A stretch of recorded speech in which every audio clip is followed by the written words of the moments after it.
Allah Subhanahu wa Ta'ala, sehingga pada kesempatan siang hari ini kita bisa sama-sama berkumpul di aula SMA Negeri 1 Sukaraja dalam acara diseminasi budaya positif tugas program guru penggerak calon guru penggerak angkatan ke-9 Kabupaten Sukabumi, Provinsi Jawa Barat.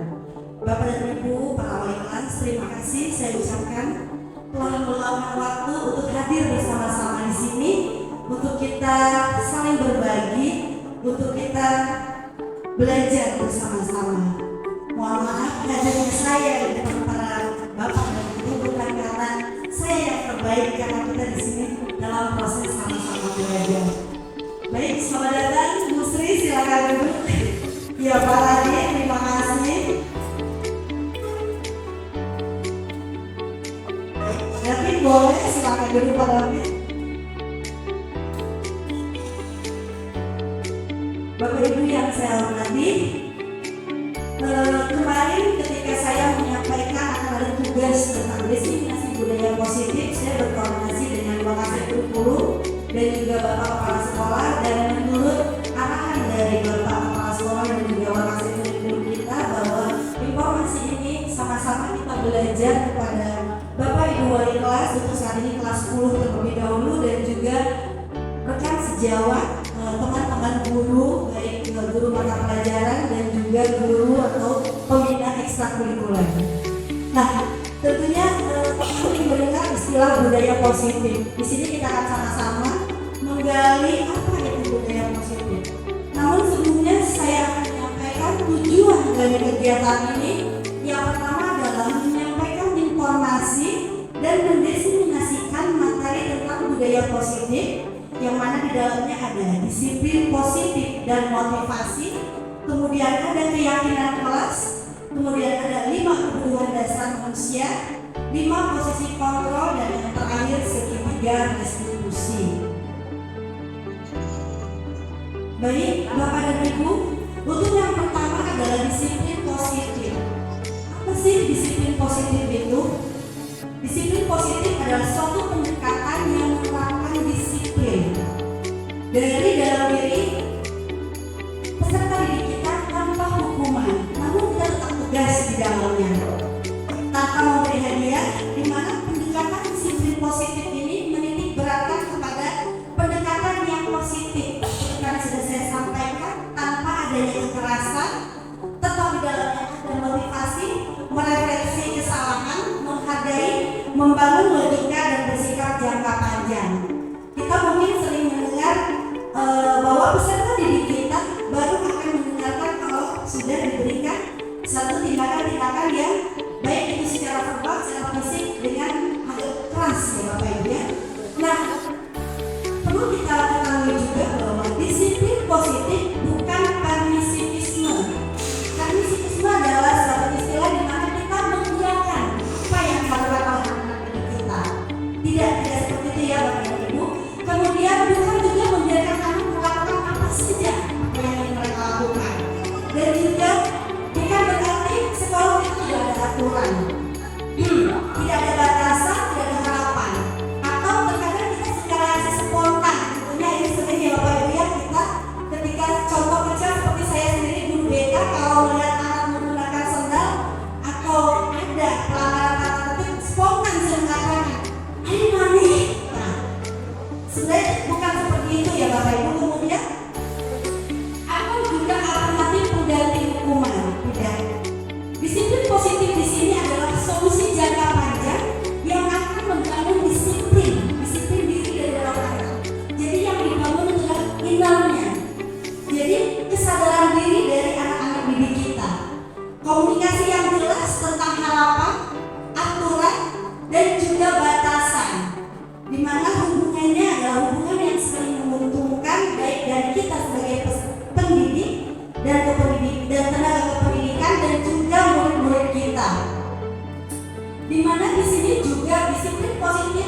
bersama. Selanjutnya adalah kita akan membahas tentang teori motivasi. Teori motivasi banyak Bapak Ibu ya. Namun di dalam program Guru Penggerak, teori motivasi ini diambil dari seorang pakar psikologi, Diana Grosset, di mana beliau menyatakan ada 3 motivasi perilaku manusia, khususnya peserta didik kita dan kita juga orang dewasa. Yang pertama adalah untuk menghindari ketidaknyamanan atau hukuman. Jadi teori motivasi adalah motivasi yang sering dilakukan oleh kita itu didasari kepada 3 dasar. Yang pertama adalah untuk menghindari ketidaknyamanan atau hukuman. Yang kemudian untuk mendapatkan imbalan atau penghargaan dari orang lain. Dan yang ketiga adalah untuk menjadi seperti yang diinginkan oleh orang-orang di sekitar kita. Kemudian dari 3 perilaku menurut Diana Grosset ini, dan tentu ada hal yang harus kita tanamkan dalam diri anak-anak kita, dimana ketika kita menerapkan yang motivasi yang pertama untuk menghindari ketidaknyamanan atau hukuman, kita akan mengajarkan anak-anak kita menjadi anak-anak yang tidak bertanggung jawab. Mereka akan melaksanakan sesuatu itu hanya untuk supaya tidak mendapat hukuman. Artinya contoh kecil seperti anak-anak kita yang sering datang terlambat, mereka datang ke sekolah lebih pagi bukan karena kesadaran bahwa memang mereka memiliki tanggung jawab untuk datang lebih pagi, tapi agar supaya tidak diberikan hukuman oleh petugas piket atau penjaga keamanan yang ada di depan. Selanjutnya Bapak dan Ibu, dari 3 motivasi perilaku manusia dalam memberikan disiplin positif yang harus ditanamkan dalam bermurid adalah motivasi yang nomor 3 yang harus dimiliki oleh peserta didik. Karena apa?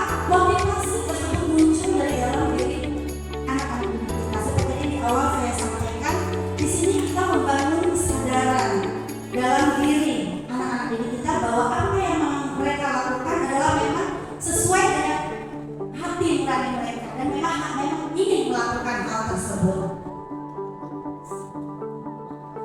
Nah, Bapak dan Ibu, ini juga PR kita ya. Mungkin di sini wali kelas ada yang sudah pernah membuat kesepakatan kelas di awal, sudah ya. Nah, mungkin di sini kita akan sedikit mengulas bahwa bagaimana kita bisa menerapkan disiplin positif tanpa kita memberikan hukuman, tanpa kita memberikan suatu konsekuensi yang mengakibatkan anak hanya akan menuruti karena menghindari hukuman tersebut.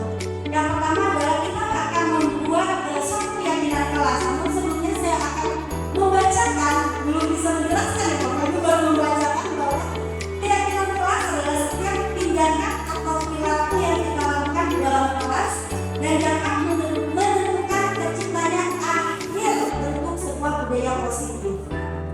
Dalam mewujudkan perilaku warga sekolah yang memiliki budaya positif, tentunya perlu diciptakan dan juga disepakati keyakinan atau prinsip-prinsip dasar bersama di antara para warga kelas untuk mendapatkan nilai-nilai kebajikan yang disepakati bersama. Saya sangat berterima kasih sekali kepada para bapak dan ibu wali kelas yang sudah membuat kesepakatan kelas ketika di awal tahun pembelajaran. Tentunya ini sangat membantu sekali ya Bapak Ibu. Karena apa? Dengan adanya kesepakatan kelas kita tidak usah lagi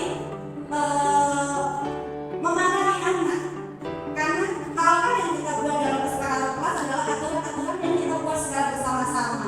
Misalnya contoh kecil, ketika jam sekolah istirahat ada toleransi 5 menit, anak baru diizinkan masuk, di luar 5 menit anak tidak diizinkan masuk.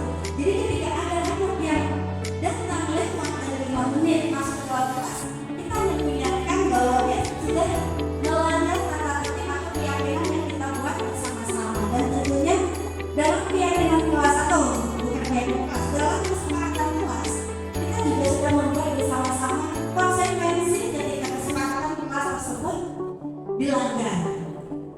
Di samping para wali kelas, kesepakatan kelas juga baiknya memang dibuat oleh Bapak dan Ibu termasuk saya yang dulu mengaku di kelas kita masing-masing. Berikut rule atau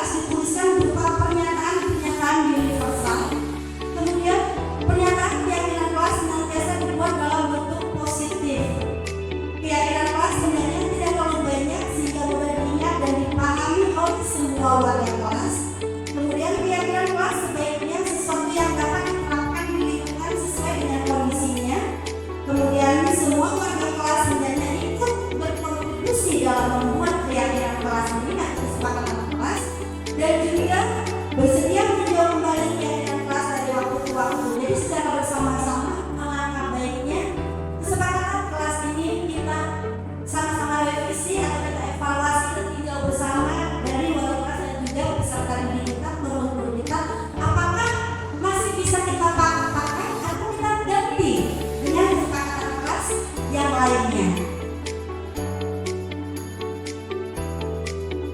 Baik, Bapak dan Ibu, di sini ada pertanyaan. Kita coba jawab bersama-sama ya. Pertanyaan pertama, mengapa kita memiliki peraturan tentang penggunaan helm pada saat mengendarai kendaraan roda 2 atau motor? Untuk keselamatan dan jawabannya ya. Kemudian yang kedua, mengapa kita memiliki peraturan tentang penggunaan masker dan cuci tangan pada setiap saat? Kesehatan dan keselamatan. Nah, hal-hal ini yang menekankan contoh kecil ini adalah kepada peserta didik kita, kepada murid kita bahwa apa yang mereka lakukan pasti ada alasannya dan bukan hanya serta-merta kita memberikan suatu aturan-aturan yang tanpa alasan yang jelas. Baik, Bapak dan Ibu, untuk selanjutnya adalah tentang kebutuhan dasar manusia. Ada 5 kebutuhan dasar manusia. Yang pertama adalah kebutuhan bertahan hidup, kebutuhan cinta dan kasih sayang, kebutuhan untuk diterima, kemudian kebutuhan penguasaan atau kebutuhan pengakuan atas kemampuan, dan kemudian kebutuhan atas kebebasan, kebutuhan akan pilihan, dan kebutuhan kesenangan, kebutuhan untuk merasa senang. Dan ini juga kebutuhan dari peserta didik kita atau guru kita dan juga kebutuhan kita sebagai orang dewasa. Di mana kebutuhan dasar ini ketika ada salah satu dari 5 kebutuhan dasar ini tidak terpenuhi, maka akan terjadilah hal-hal peserta didik kita yang melakukan tindakan-tindakan yang terkadang luar biasa kalau mereka. Jadi ketika ada peserta didik kita yang memang contoh kecil ada yang jarang hadir ke sekolahan, motivasi belajar rendah, atau seperti kemarin beberapa bulan yang lalu banyaknya yang kita temukan sedang nongkrong di toilet di belakang ya Bapak Ibu. Kita tidak bisa serta-merta langsung mengatakan bahwa didik kita adalah nakal, atau mereka kalau kita bahasa kita di Jawa Barat bangor istilahnya Bapak Ibu ya, kita akan lebih dalam mengetahui dulu bahwa ada sesuatu dari dalam diri anak-anak kita ini sehingga mereka melakukan hal tersebut. Mungkin ada dari kelima kebutuhan dasar ini yang tidak terpenuhi sehingga anak-anak didik kita berusaha mencari perhatian agar kebutuhan dasar mereka bisa terpenuhi. Dan memang sedikit bercerita ketika anak-anak yang datang ke ruang BK dengan berbagai macam permasalahannya, memang ada beberapa dari kebutuhan dasar mereka yang memang tidak terpenuhi. Nah, Bapak dan Ibu, kalau tadi kita bicara tentang peserta didik kita, nah sekarang kita berbicara tentang posisi kita selama ini. Nanti kita akan refleksi bersama-sama, kita lebih baiknya ada di posisi yang mana. Nah, dalam modul 1.4 ini dinamakan dengan posisi kontrol. Ada 5 posisi kontrol yang sering kita lakukan. Yang pertama adalah posisi penghukum, di mana posisi penghukum bisa hukuman itu secara fisik dan verbal, di mana orang-orang yang menjalankan posisi hukum senantiasa mengatakan bahwa sekolah memerlukan sistem atau alat yang lebih menekan murid agar lebih greget lagi, dan guru-guru menerapkan posisi hukum akan berkata hukumnya ya kepada guru, mereka akan berkata patuhi aturan, awas ya, ingat tata tertib kita. Jadi lebih kepada informasi-informasi penekanan. Kemudian ada posisi membuat orang merasa bersalah, di mana pada posisi ini biasanya guru itu akan bersuara lebih lemah lembut, terkesan seperti kita merefleksi kepada peserta didik kita, namun di dalamnya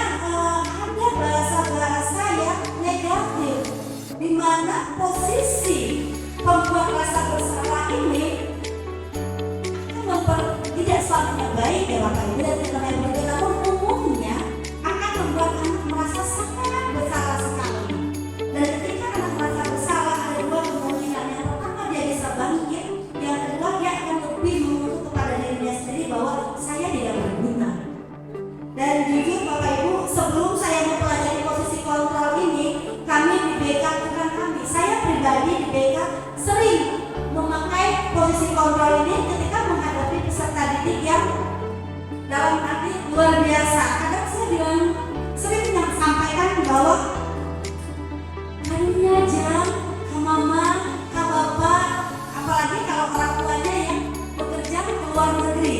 Coba bayangkan mamamu yang ada di sana capek dan segala macamnya.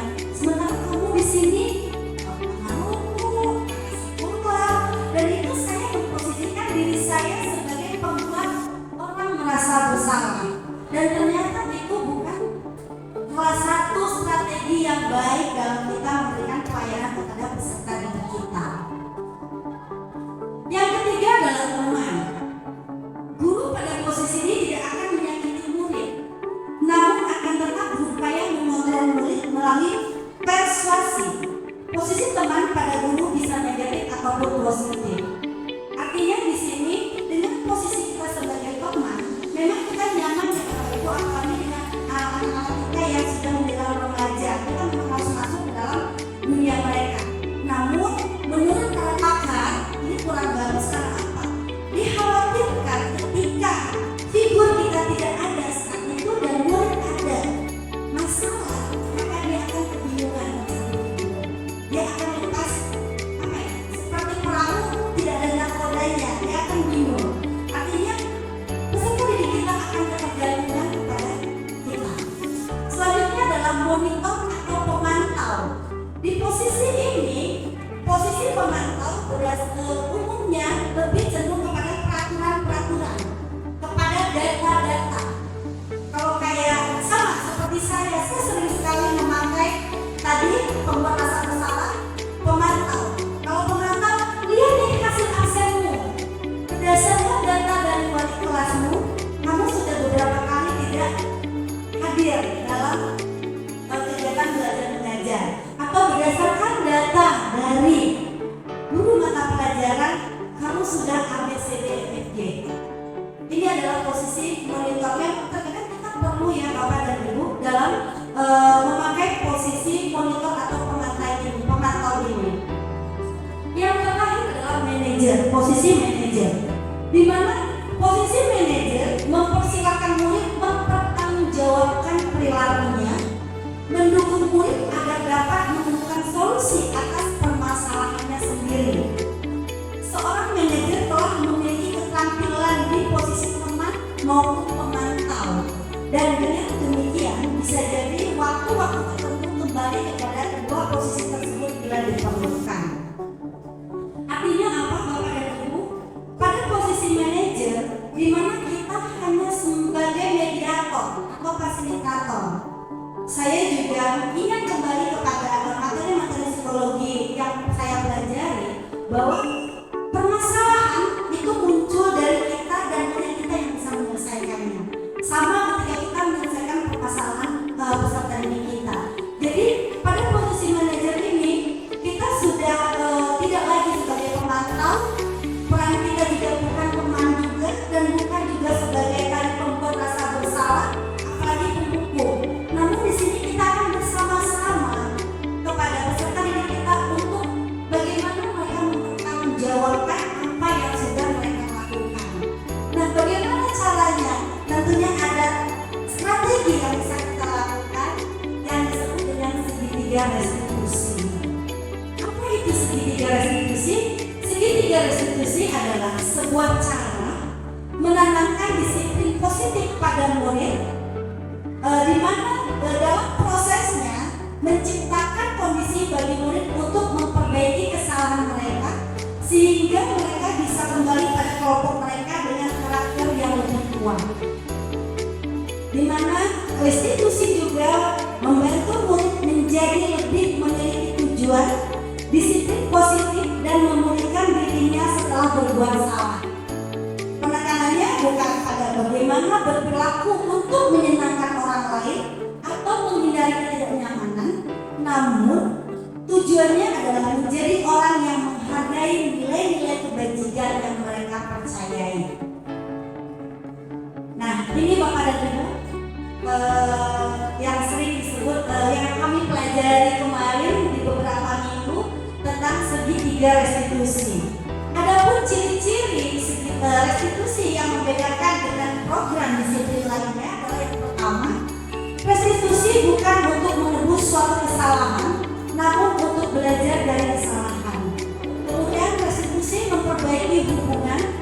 Restitusi adalah suatu tawaran, bukan paksaan. Kemudian restitusi menuntut untuk melihat ke dalam diri. Restitusi mencari kebutuhan dasar yang mendasari tindakan. Restitusi diri adalah cara yang paling baik. Kemudian restitusi adalah tujuannya untuk menguatkan. Kemudian restitusi fokus pada karakter bukan kepada tindakan. Dan yang terakhir, restitusi mengembalikan murid yang berbuat salah kepada kelompoknya. Kenapa selalu ditekankan bahwa restitusi mengembalikan murid berbuat salah kepada kelompoknya? Karena banyak dari peserta didik kita ketika sudah melakukan satu kesalahan tapi sudah masuk ke ruang BK ya Bapak dan Ibu ya, terkadang mereka untuk bergabung dengan teman-temannya udah rasa insecure ya, ini mah masuk ke ruang BK dan kalau lama masuk ke ruang BK mah pasti udah pengen gitu ya Bapak Ibu ya. Nah di sini kita sama-sama belajar dimana ini adalah segitiga restitusi. Segitiga restitusi strategi yang pertamanya ketika kita menemukan peserta didik kita atau murid kita melakukan satu kesalahan, yang pertama adalah menstabilkan identitas. Contoh kecil misalnya kita ada peserta didik kita yang lagi maraknya di sekolah kita tentang merokok, di mana kita mencoba menstabilkan identitasnya dengan kata-kata atau kalimat-kalimat di mana seperti kita mengaminkan atau seperti kita mengiyakan bahwa merokok is okay untuk kamu yang remaja, mungkin rasa ingin tahumu kuat sekali dan itu bukan suatu hal yang perlu kamu sesali. Kamu sudah melakukan hal tersebut. Kemudian validasi tindakan yang salah. Validasi tindakan yang salah hampir mirip dengan menstabilkan identitas. Di mana di sini kita akan menyampaikan kepada peserta didik dengan tadi kasus merokok, di mana kita akan menyampaikan bahwa oke, kamu sudah melakukan suatu kesalahan dan kita akan sama-sama menggali bahwa kenapa aku merokok, kasih alasannya. Banyak hal ya, mulai dari diajak teman atau iseng atau ingin tahu, kemudian melihat atau ada yang karena sering disuruh oleh orang tuanya membeli rokok tuamu sehingga dia tidak ingin tahu rasanya rokok seperti apa, dan itu kita terima terlebih dahulu Bapak dan Ibu. Nanti setelah kita terima itu semuanya, kita ada ke garis yang ketiga di mana menanyakan keyakinan. Setelah kita menyampaikan alasan kenapa dia merokok, kita tanyakan menurut contoh kecil kita sebut namanya saja A. Baik A, menurut A, apakah merokok itu benar atau salah? Kita tanyakan keyakinan di dalam diri anak tersebut. Dari keyakinan tersebut kita bisa mengembangkan layanan apa atau tujuan apa yang bisa dilakukan. Ketika dia menyampaikan bahwa Ibu, saya tahu merokok tidak baik. Nih, kalau kamu tahu merokok tidak baik, kenapa kamu masih melakukannya? Kembali lagi kita akan berputar kepada validasi tindakan yang salah. Dia kasih alasan kembali, dan kita kembali lagi sampaikan bahwa kamu sudah mengetahui bahwa merokok itu tidak baik. Kira-kira menurut kamu apa yang akan kamu lakukan agar kamu terhindar dari hal-hal yang tidak baik tersebut? Jadi intinya Bapak dan Ibu, segitiga restitusi adalah anak-anak kita ditarik atau kita ajak bersama-sama untuk mencari solusi sendiri dan membuat kesepakatan diri sendiri terhadap apa yang sudah mereka lakukan. Seperti itu. Misalnya kayak tadi si A sudah tahu merokok itu salah dan dia bilang, baik Bu, saya tahu merokok salah, tapi dia tak bisa Bu, dan saya terus hese dan merokok mah. Kita bertanya, kamu merokok sehari berapa kali? Nah, 5 kali. Kira-kira kalau berkurang menjadi 3 kali bisa tidak? Coba Bu. Ya, kita lihat, kita coba. Nanti kita akan kembali, ada waktu di sana. Kira-kira berapa lama kamu bisa bisa untuk mengurangi merokokmu dari 5 kali merokok menjadi 3 kali. Anak akan bilang mungkin 3 di seminggu, 2 minggu saya akan coba. Kita membuat ketegasan di sini. Baik, saya akan kasih kamu waktu 1 minggu. Kita sepakat ya, minggu depan Bu Dewi akan ketemu kamu lagi untuk menanyakan sudah jauh mana perubahan kamu. Bapak dan Ibu, sedikitnya restitusi. Sudah beberapa kali saya cobakan, satu untuk kasus anak yang merokok, kemudian kasus anak yang motivasi belajar rendah, dan alhamdulillahnya tidak harus menunggu lama, ada perubahan-perubahan yang positif dari anak didik kita. Dan saya berharap ini bukan hanya saya sebagai guru BK bisa mengimplementasikan kepada anak-anak kita, ini juga bisa kita implementasikan rekan-rekan semua atau Bapak Ibu wali kelas dan juga guru-guru mata pelajaran. Mungkin ini sedikit berbagi ilmu dari saya. Jika ada sharing atau hal-hal yang memang kita bisa diskusikan siang ini, kita sama-sama diskusi. Diskusi bisa kita mulai. Baik Bapak Ibu, ada yang mau mencoba untuk berdiskusi untuk siang hari ini? Boleh Pak Dede? Ya.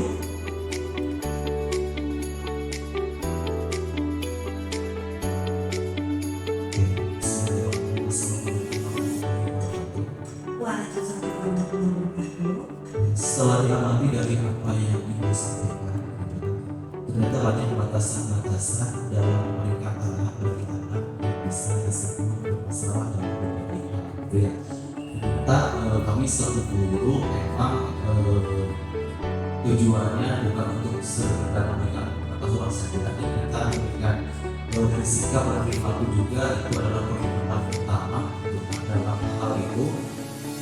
Dalam dari segi kadang saya suka mendengar dari segi berbahasa. Ya. Berbahasa itu memang sulit, mungkin bahasa-bahasa yang sekiranya kasar, bukan bahasa-bahasa yang sekiranya tidak baik dan tidak patut dicontoh oleh orang lain. Tapi ternyata dalam lingkungan sekolah itu masih ada anak-anak yang dari segi bahasa yang sulit terkontrol. Ya. Nah, bagaimana solusi atau cara dari Ibu sendiri untuk menyikapi peserta ini sekiranya berbahasa yang tidak baik, agar tidak ditiru oleh teman-teman yang lain? Karena mungkin kalau sudah ada hal yang seperti itu kan suka menyebar ke teman-teman yang lain, sehingga kami satu guru juga kesulitan atau malahan untuk memberikan tindakan. Mungkin bisa begitu.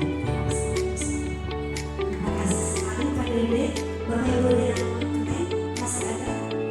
Baik, silakan kursi. Setelah dua pertanyaan nanti kita tanggapi dulu ya Bapak Ibu.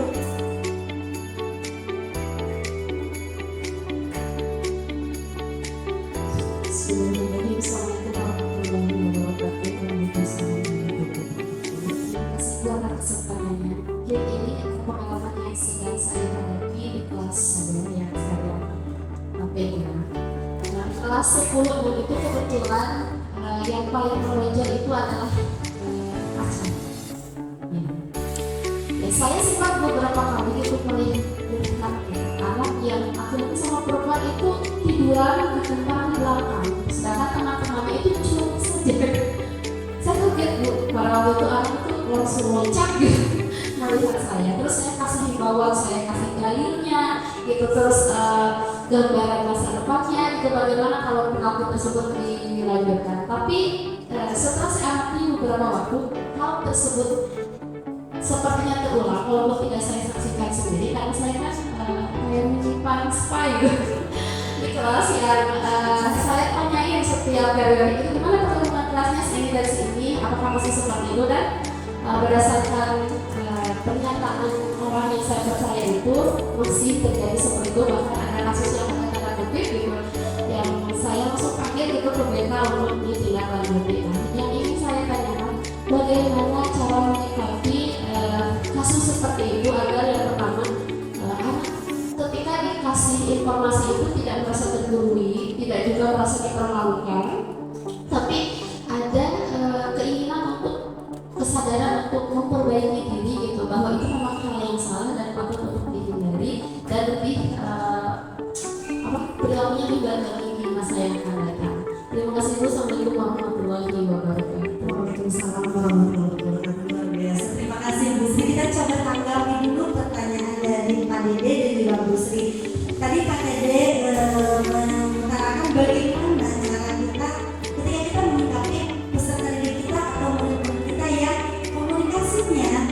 luar biasa saat ini. Baik Pak Dede, kita sharing mungkin nanti ada tambahan dari Bapak dan Ibu, dan ini bisa jadi strategi kita ya Bapak dan Ibu untuk bagaimana kita menangani permasalahan ini. Permasalahan berkata-kata kurang baik memang ayat-ayat ini luar biasa sekali Bapak Ibu ya. Kami pun di BK terkadang merasa kewalahan untuk itu. Nah, gimana strateginya? Kita kembali kepada keyakinan kelas, kembali kepada kesepakatan kelas. Kita kondisikan atau kita berusaha di kelas kita dulu. Kita buat kesepakatan kelas bahwa kita harus menggunakan bahasa yang baik, menggunakan bahasa yang sopan dan santun. Jangan juga nanti menggunakan bahasa yang baik terus kita menggunakan KBBI lagi, nanti anak-anak kita selamat pagi Pak Dede, mohon izin kami akan menyampaikan sesuatu, bukan begitu juga artinya ya Pak Dede ya. Artinya apa? Kesepakatan kelas adalah sesuatu hal yang menurut saya ujung tombak kita ketika kita akan memberikan pelayanan kepada anak-anak didik kita di kelas kita dulu aja. Artinya di mana? Dengan kondisi kelas kita sudah dikondisikan, insya Allah anak-anak yang berjumlah 32 dan 36 ini akan memberikan influence yang positif kepada teman-teman yang lain. Di mana dalam kesepakatan kelas itu kita bisa tanamkan kebajikan, nilai-nilai kebajikan. Nilai-nilai kebajikan kalau dari program guru penggerak ini menuju kepada profil pelajar Pancasila, kita bisa menggunakan itu Pak Dede.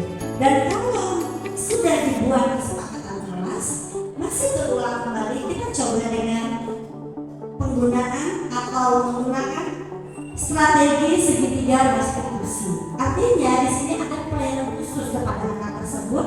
Kita panggil, mungkin ini sekalian menyikapi dari yang disampaikan Bu Sri. Kita panggil, kita ajak berbicara, yang pastinya tidak bagus kalau kita menegur anak didik kita atau kita di depan teman-temannya yang lain. Alangkah baiknya kalau kita ajak secara khusus, kita tanyakan kepada mereka.